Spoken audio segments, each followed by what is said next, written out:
The Ironvale steel factory had been shut down for nearly 2 decades.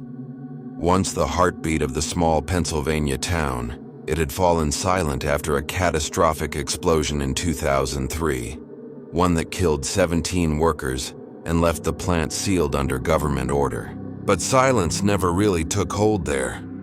Locals swore that on windless nights the air around the factory still vibrated, a deep hum, like machinery coming back to life. They said it was the ghosts of the last shift, still clocked in. Daniel Harper didn't believe in ghosts. He'd worked there once, back when Ironvale was still roaring. When the plant finally closed, he took a job with county security, patrolling industrial ruins for trespassers and looters. So when the county reassigned him to Ironvale Steel for a temporary night inspection, he didn't hesitate. He thought it'd be another easy shift, just one night, in and out. He was wrong. He arrived just before midnight.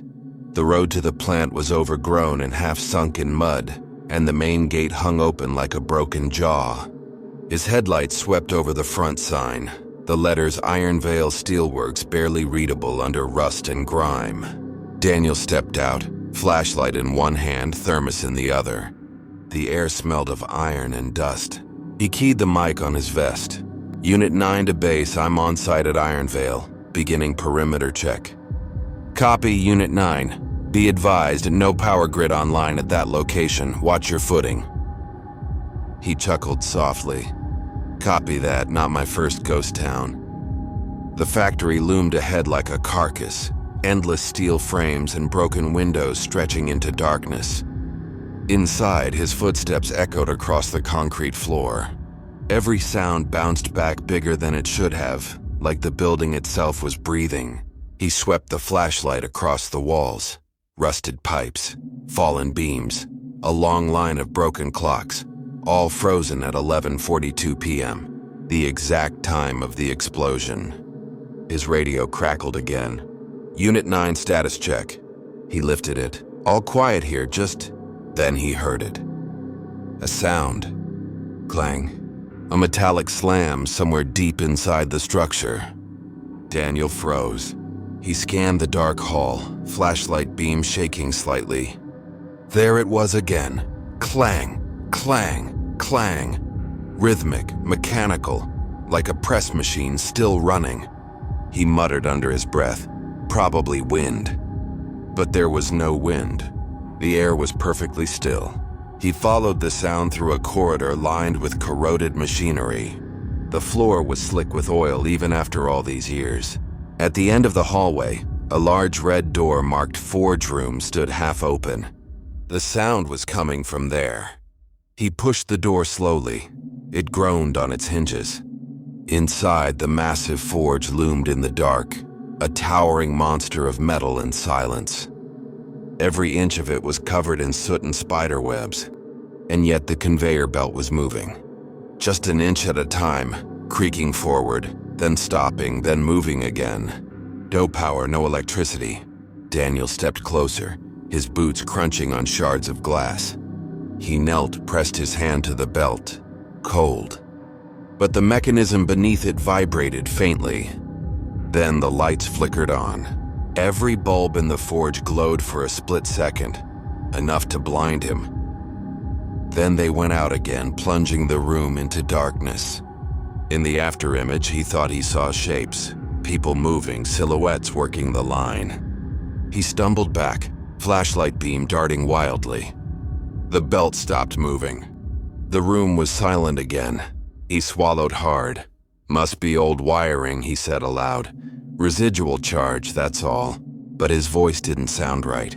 It echoed back at him, distorted deeper. Residual charge. The words came back from the dark. His exact voice. He froze. Who's there? Silence. Then a faint glow. He turned toward the far wall. Someone had lit the furnace. Flames danced behind the grate, bright orange, flickering wildly. Inside the glow, he could see figures moving again, workers in heavy suits feeding metal into the fire. Their motions were mechanical, inhuman. Daniel took a step closer. "Hello? This area's restricted." One of the figures turned. Its mask was melted, fused to the face beneath, and its eyes, hollow sockets filled with fire. The thing raised a gloved hand, the metal wrist joint grinding. Then, in a voice that crackled like burning steel, it said, "Clock in." Daniel stumbled backward, nearly dropping his flashlight. The figure stepped forward, the others following, still moving like machines that had forgotten they were human. He bolted through the door and into the hallway, his boots slamming on the concrete. Behind him, he could hear the conveyor belt start again, faster now. The sound grew louder, joined by another, a deep mechanical heartbeat pounding through the walls. He ran toward the exit, but the corridor ahead was no longer empty. Dozens of silhouettes stood there, blocking the way. Each one wore the Ironvale uniform, coveralls burned black, faces hidden behind welding masks. Their bodies twitched and jerked, like marionettes on rusted strings. The one in front raised its arm. In its hand, a time card, half burned, the name still legible. D. Harper. Daniel's heart stopped. That was his old employee ID. He whispered, "That's not possible." The figure tilted its head, and then in perfect unison, all of them spoke. "Everyone clocks in, no one clocks out." He turned and ran toward the stairwell. The factory howled around him, machines coming alive, chains rattling, metal screaming. The ground shook as the forge roared to life again, its heat flooding the halls. He burst out a side door into the open yard, gasping for air. The night was thick with smoke that hadn't been there before, black, chemical smoke that stung his eyes. He turned back toward the building and saw every window glowing orange. Silhouettes moved inside, hundreds of them working the line just like before.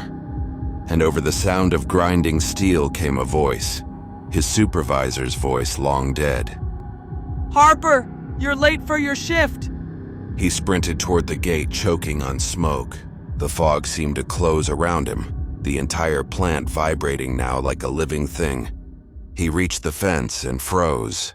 His cruiser was gone. The road was gone.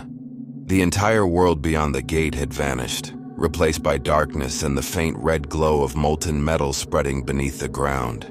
The factory's whistle blew, a long, shrieking wail. Then silence. When he opened his eyes again, it was daylight. Search teams found him wandering the access road the next morning, dazed, covered in soot. His uniform was burned at the sleeves. When they asked what happened, he couldn't remember. The official report said, heat hallucination, the result of exposure to toxic fumes from decaying materials. The Ironvale site was permanently sealed again. But a week later, his body was found near the perimeter fence. His county-issued time card had been punched at 11:42 p.m., the time the explosion had happened, 22 years earlier, and security footage from a nearby camera showed a faint orange glow in the distance. For exactly 6 minutes, the same length as Ironvale's final shift. They say if you drive by the old factory today, you can still hear it humming beneath the earth, the rhythmic clang of machines that no longer exist. And if you stop to listen too long, you might see a figure through the smoke, a man in a melted helmet watching you. And if you look down later and find a punch card in your pocket, don't try to read the name, because once you clock in at Ironvale Steel, you never clock out. The Calder Works factory had been silent for 40 years. Its doors sealed, its walls rusted over, its chimneys choked with the dust of memory. But anyone who lived near the edge of town knew that silence wasn't the same as peace. Because sometimes when the wind was just right, the machines whispered. It started as a hum, low and steady, that drifted down from the hills where the factory stood. Dogs would bark, lights in nearby houses would flicker, and the people of East Haven would close their windows and pretend not to hear. No one went near Calder Works anymore. Not since the fire in 1985. Ethan Cole was one of the few who still remembered the night it burned. He was 16 back then. standing outside his father's repair shop watching the sky turn red. He could still recall the smell, burning oil and melted plastic, and the sound that came after the explosion. It wasn't screaming, it was the machines. Hundreds of them, turning on by themselves. Now 40 years later, Ethan was back, older, quieter, and working as a building inspector for the county. When the notice came through that Calder Works was finally being demolished, he was assigned to clear the site. He almost refused. But some ghosts you have to face eventually. He drove up to the gates just before midnight. The demolition crew was scheduled for dawn, and he wanted to get his report done early. The chain on the fence was rusted, brittle. It broke easily under his crowbar. His flashlight beam cut through a cloud of dust. The front courtyard was littered with rusted conveyor belts and half-buried engines. The main factory door hung open, scraping the ground like it didn't want to close. He stepped inside. The air was thick, stale and metallic. Every sound echoed too long. The beam of his flashlight caught on an old safety poster near the entrance. Calder Works, building the future one bolt at a time. The words were faded, but someone had scrawled underneath in marker, "Still building." Ethan frowned. He hadn't noticed that before. He moved deeper into the plant, checking boxes off his clipboard. Power grid inactive. Equipment obsolete. Structure unstable. Simple, just a job. Until he heard it. It was faint at first, like a mechanical breath. A soft whir followed by a distant click. Click. Click. He stopped.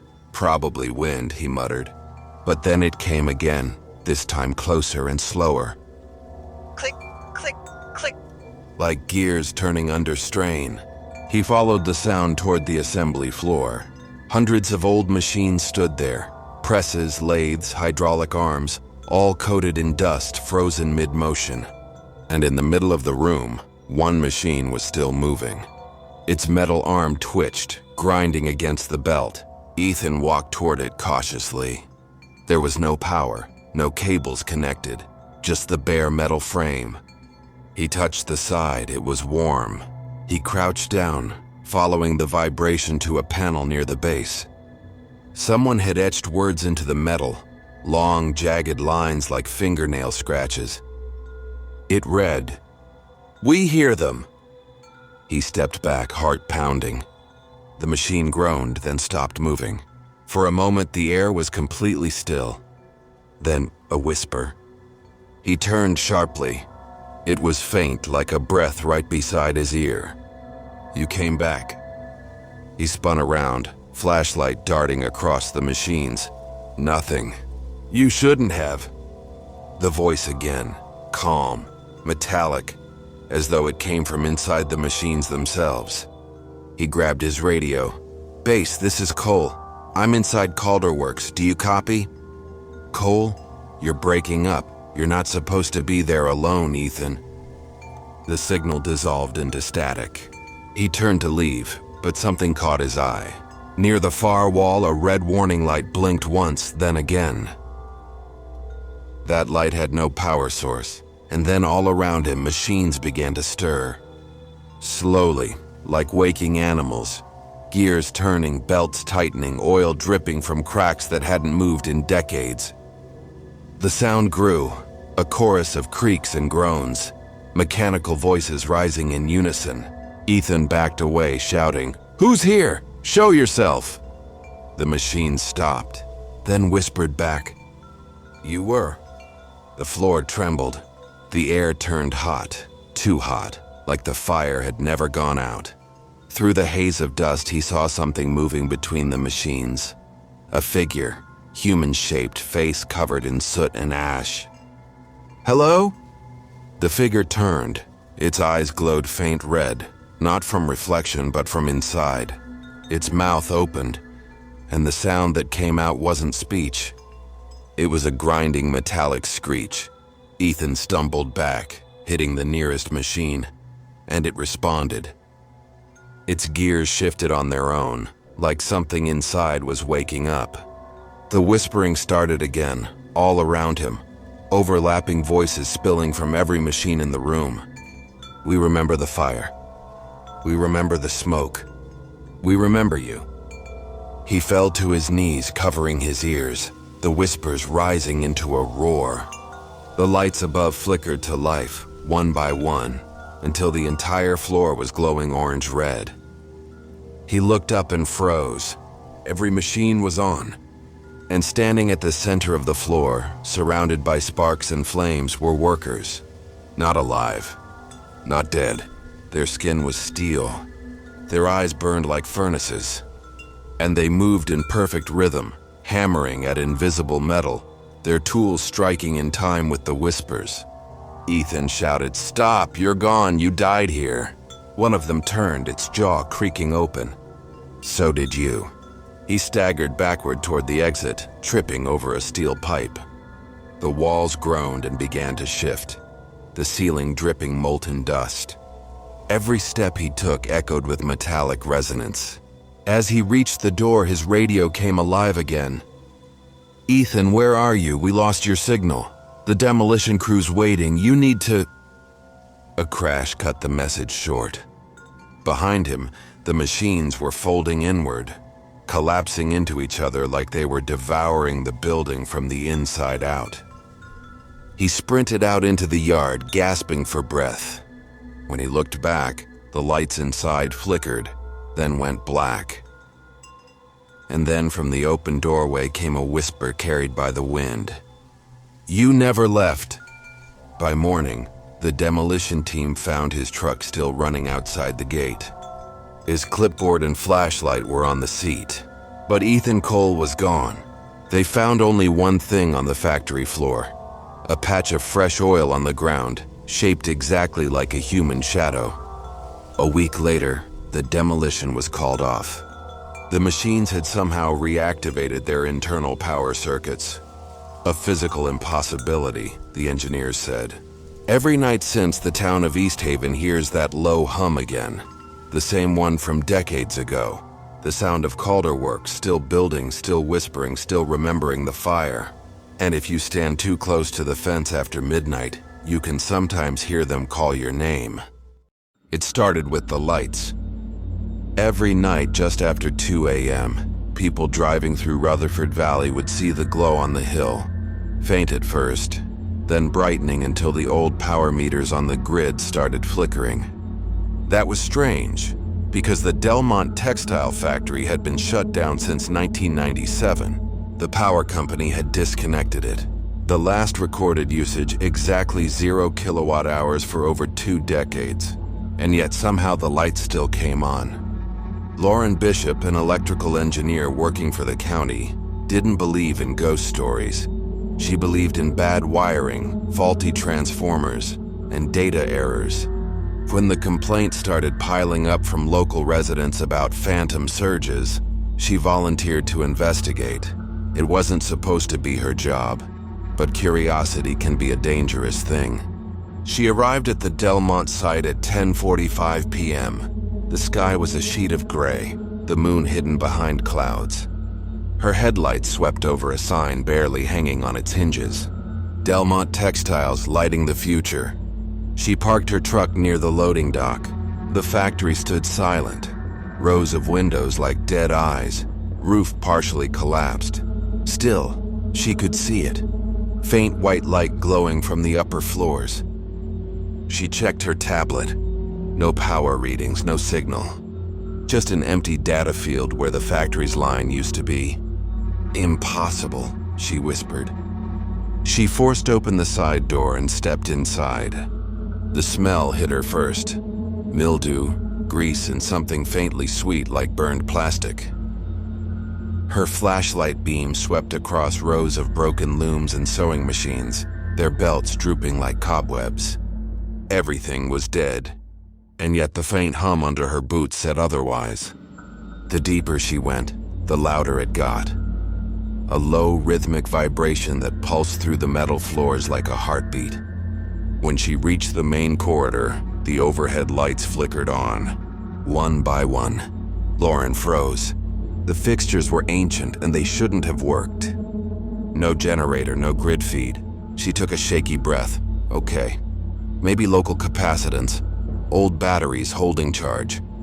But that didn't explain what happened next.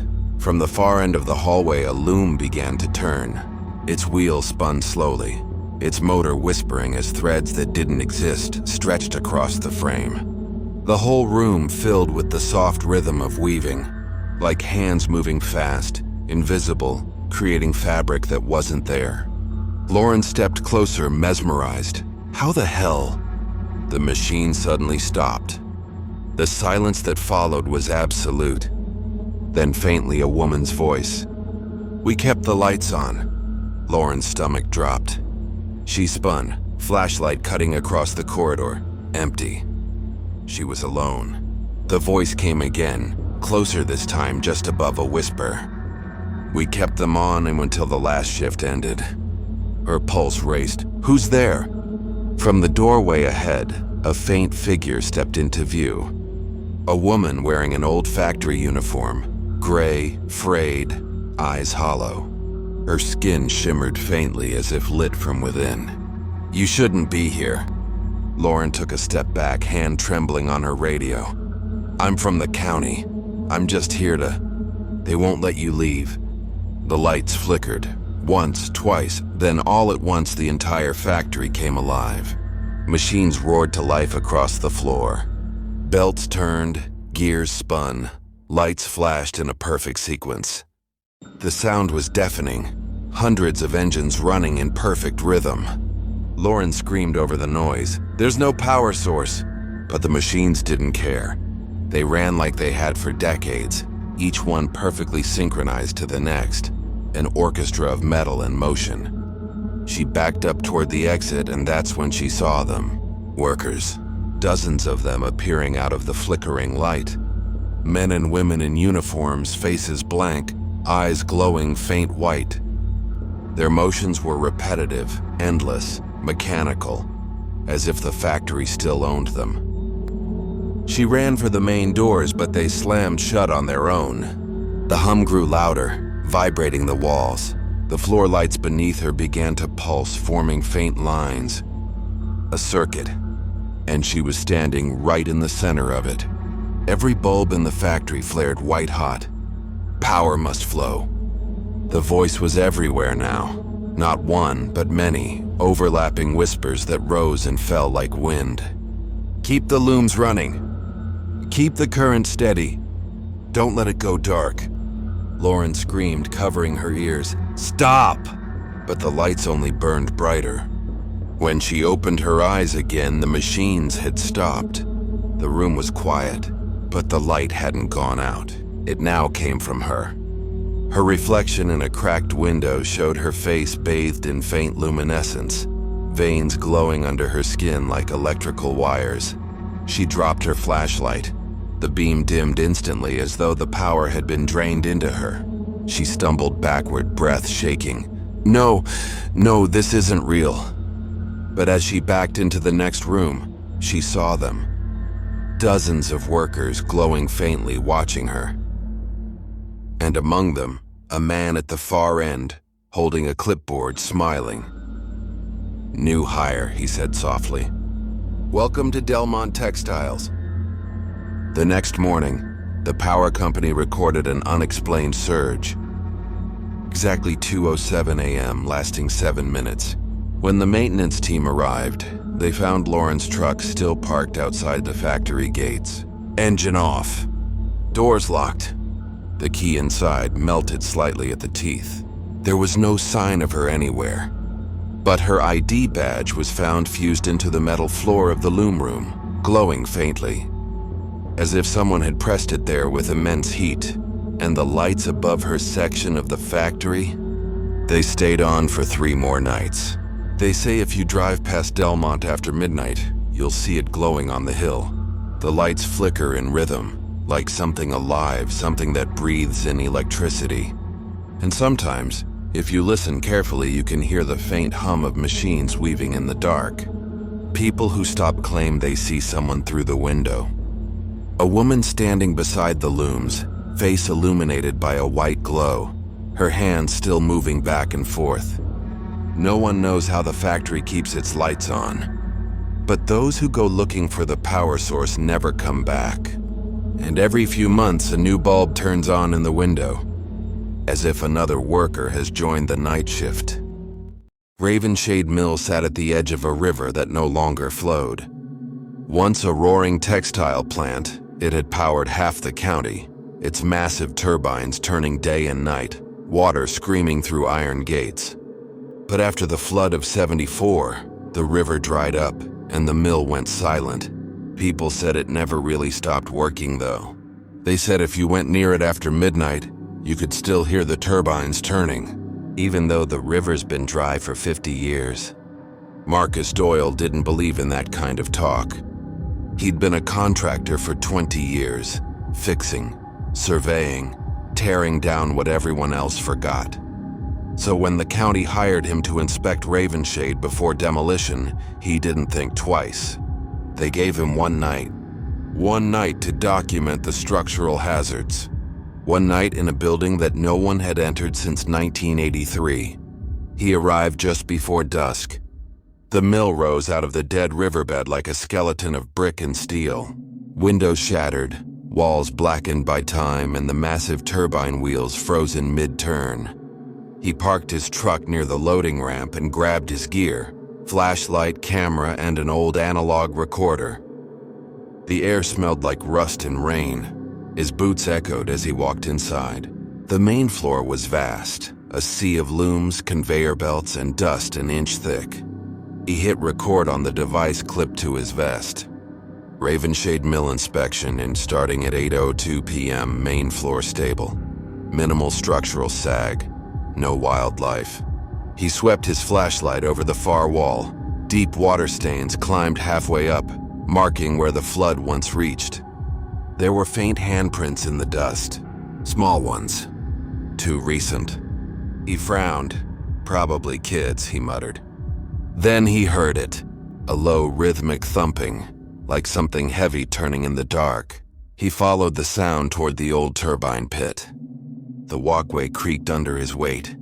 Below in the dark chasm, the giant turbine wheels loomed, still and black as bone. The sound was coming from there, a hollow metallic thud, thud, thud.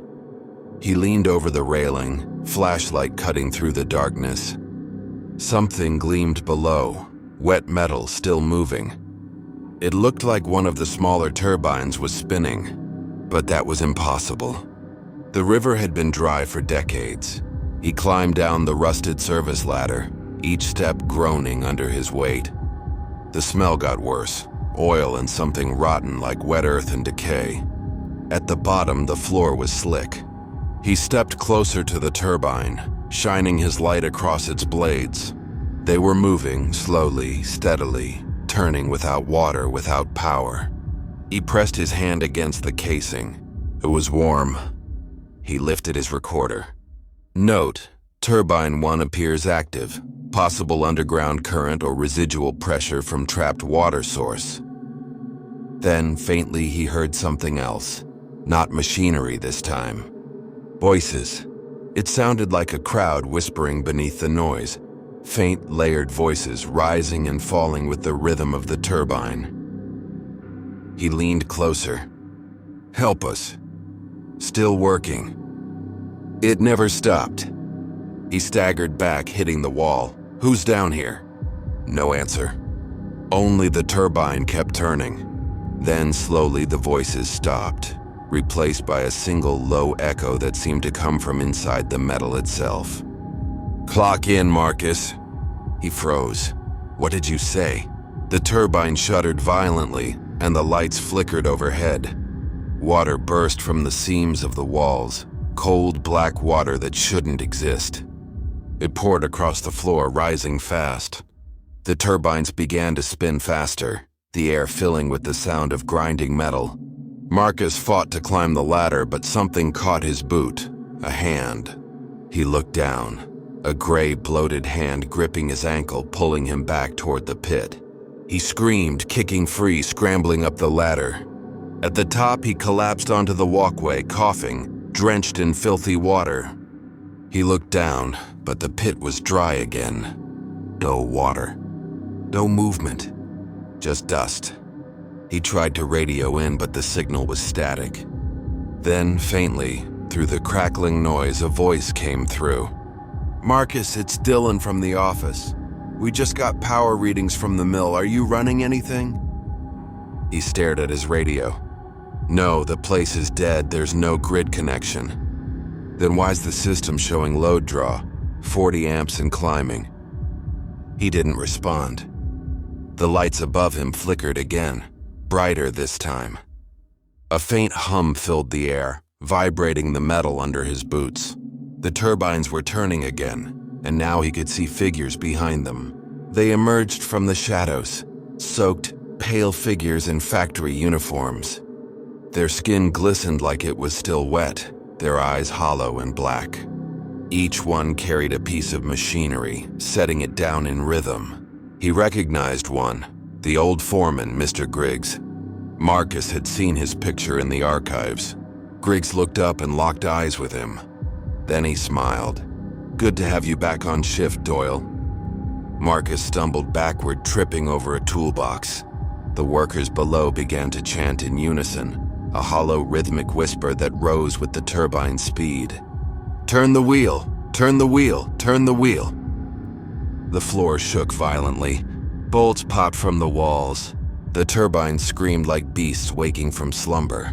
Marcus ran toward the exit, but every doorway led to another hall. Every corridor curved back to the turbine room. The whispers followed him. Still working. Still working. Still working. He finally burst through an emergency door and collapsed outside, gasping in the cold air. The night was silent again. He turned back and froze. The mill was glowing from the inside.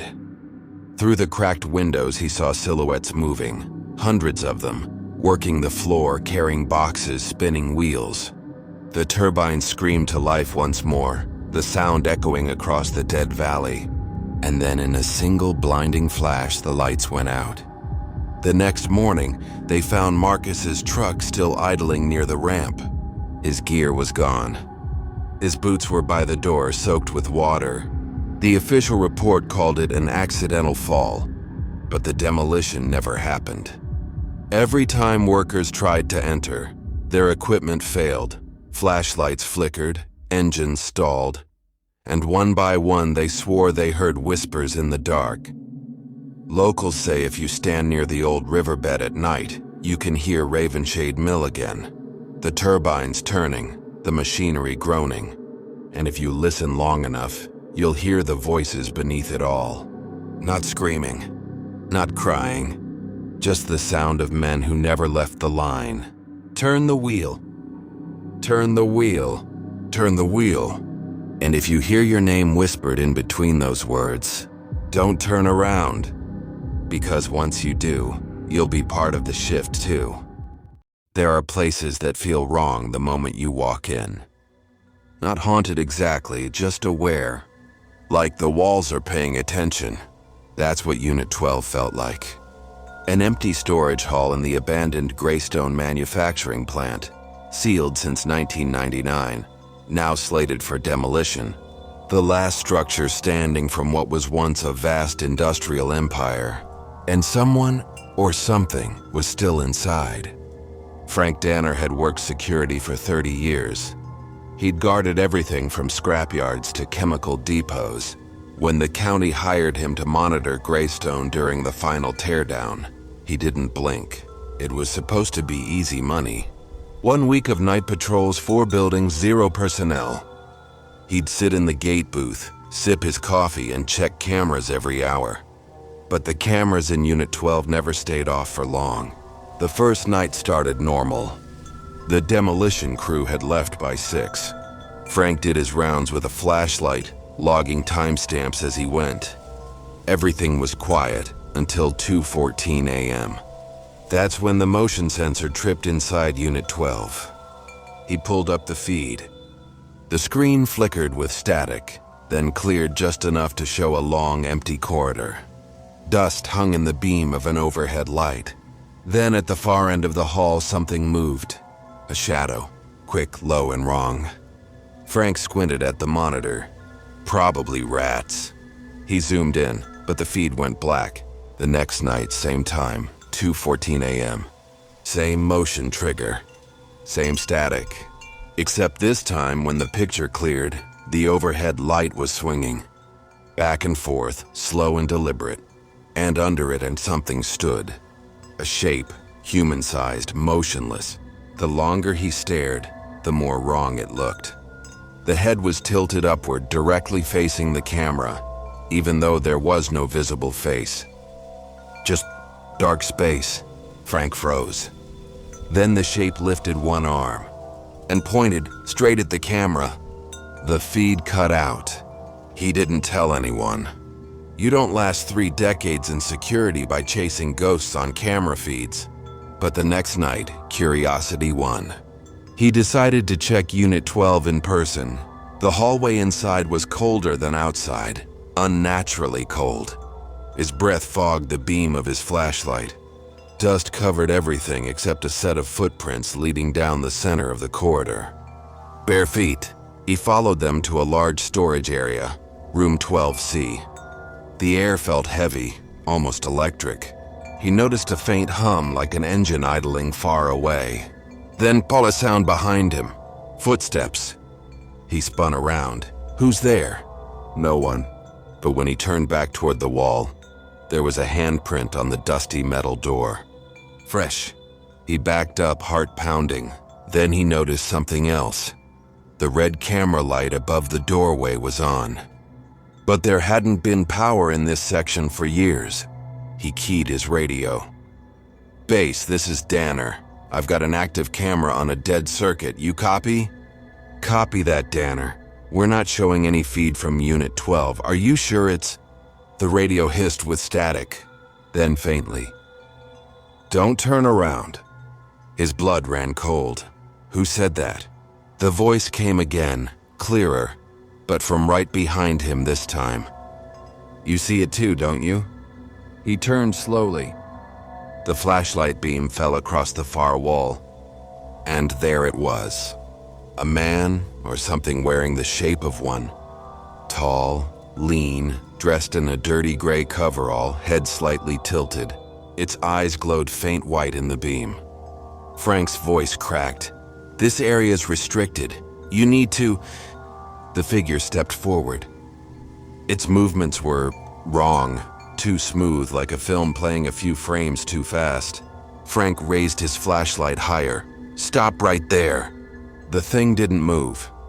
Then slowly it raised one hand and pointed, not at Frank this time, but at the security camera above the door. Frank turned instinctively toward the lens. For a brief second, he saw himself on the monitor, standing in the hall, flashlight raised, and right behind his reflection, another figure. Closer, right over his shoulder. He spun around, but the hall was empty. The hum in the air grew louder, almost vibrating his teeth. The camera light blinked once, twice, then turned off. He didn't go back into Unit 12 after that. Not for 3 nights, but every night at 2:14 a.m., the same motion trigger tripped. And every time he pulled up the feed, it showed the same thing. The corridor, the swinging light, and the watcher standing just under it. Each night, it was a little closer to the camera. On the 7th night, Frank decided to record it. He hooked up a portable DVR and let the feed run while he sat in the booth. By 2:13, he was already sweating. The motion alarm blared. He glanced at the monitor and froze. The camera wasn't showing Unit 12 anymore. It was showing the security booth, his own booth. And on the screen, he saw himself, sitting exactly as he was, except in the feed, something stood behind him. He turned. Nothing. He looked back at the monitor, and now the figure was closer. Its face had formed. Not human, not metal. Just an absence shaped like a person. A hole in the light. The monitor flickered, then went black. He heard a knock and once sharply went on the booth window. He froze. Another knock. Then another faster. He lifted his flashlight and shined it through the glass. A handprint smeared across it. Then a second, and a third. The light outside flickered, and there in the reflection he saw Unit 12, glowing faintly in the distance. Every window was lit, every corridor alive with shadow, and standing in the doorway, the Watcher.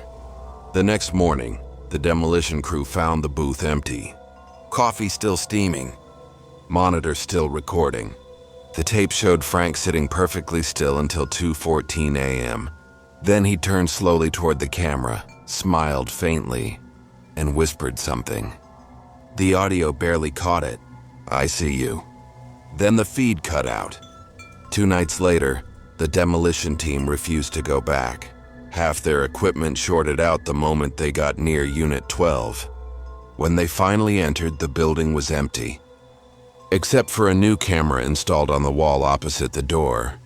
The footage recovered from it showed 1 minute of static, followed by a faint image of a man in a security uniform standing motionless in the dark, his eyes faintly glowing white. He was looking directly at the lens, and he was smiling. Now they say the Greystone plant's Unit 12 still turns its cameras on every night at 2:14. No power, no feeds, no explanation. But if you look closely at any of those recordings, deep enough into the static, you'll see a shadow in the far corner, tall, silent patient still watching. If you made it this far, thank you for spending your night with us. If these stories gave you chills, there's plenty more waiting.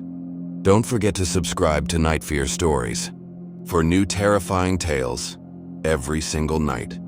Sleep well, if you can.